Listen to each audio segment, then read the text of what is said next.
મહત્વના સમાચાર વિધાનસભાની વિસાવદર અને કડી બેઠક પર પેટા ચૂંટણીનું મતદાન શરૂ થયું છે। આથી મતદાન સવારે 7 વાગ્યાથી શરૂ થયું છે। સાંજે 6 વાગ્યા સુધી મતદાન ચાલવાનું છે। વિસાવદરમાં ભાજપ અને આમ આદમી પાર્ટી વચ્ચે સીધી ટક્કર જોવા મળી રહી છે।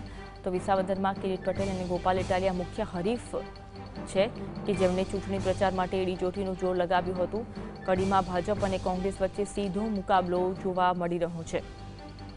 કડીમાં ભાજપ અને કોંગ્રેસ વચ્ચે સીધો મુકાબલો છે। કડીમાં રાજેન્દ્ર ચાવડા અને રમેશ ચાવડા વચ્ચે સીધી હરીફાઈ જોવા મળવાની છે।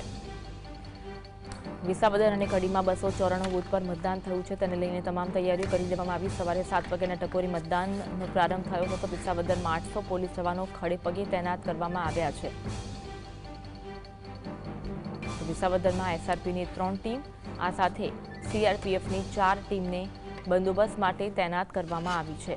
કડીમાં 55 બૂથને સંવેદનશીલ જાહેર કરવામાં આવ્યા છે અને ત્યાં ચુસ્ત દુરસ્ત સુરક્ષા કરી દેવામાં આવી છે। વિધાનસભાની વિસાવદર અને કડી બેઠક માટે આજે પેટા ચૂંટણીનું મતદાનનું આયોજન કરવામાં આવ્યું છે। ગુજરાતની સૌથી હાઈ પ્રોફાઇલ બનેલી જે વિસાવદર વિધાનસભાની પેટા ચૂંટણી છે તેની મતદાનની પ્રક્રિયા શરૂ થઈ ગઈ છે।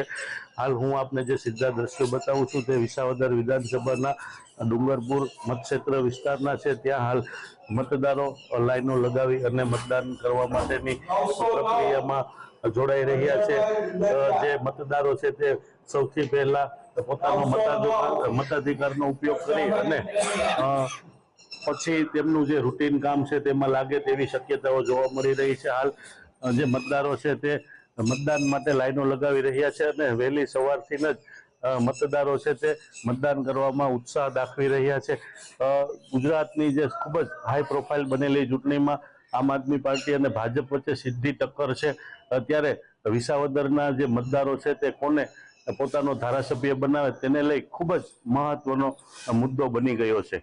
કેમેરામેન ધર્મેશ કાચર સાથે હિરેન ધકાણ, GSTV।